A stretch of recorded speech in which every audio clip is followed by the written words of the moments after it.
ano po, word of encouragement niyo sa mga jobless at keep failing sa interview? Yung failing naman kasi part yan ng process.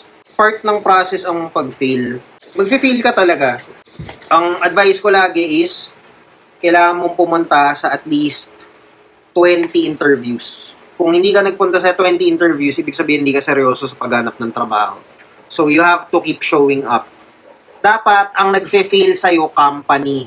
Dapat ang nagre-reject sa'yo, company. Hindi dapat na ikaw yung nagre-reject sa sarili mo. Kasi yun yung nakikita ko eh. Na-reject na ako a few times, so feeling ko hindi na bagay sa akin yung call center work. So, in the end, ang nag-reject sa'yo is sarili mo. 'Di ba? Ikaw yung nag-reject. Ikaw yung nagsabi na wala akong karapatan mag-try sa call center kasi bumagsak ako ng ilang beses. Suko na ako. Gusto kong pumasok sa call center pero ayaw ng call center sa akin. Yun o. Job success formula.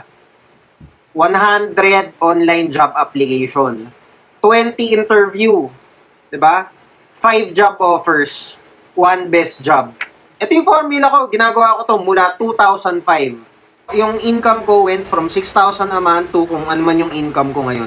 Lampas na ako sa call center. Part talaga to. Padala ka ng resume. I-ignore ka, nare-reject ka, okay lang. Punta ka ng punta sa interview. Nare-reject ka, pero natututo ka na figure out mo kung ano yung kailangan mong ayusin. You keep coming back smarter. You keep doing that, makakakuha ka ng trabaho. Diba? Common sense. Marami sa inyo, hindi kayo tumutuloy sa pag-apply kasi may sumusuporta sa'yo. Paano pagbaliktad din yung sitwasyon, ikaw na yung kailangan sumuporta pero wala kang pera? Napakahirap na sitwasyon nan.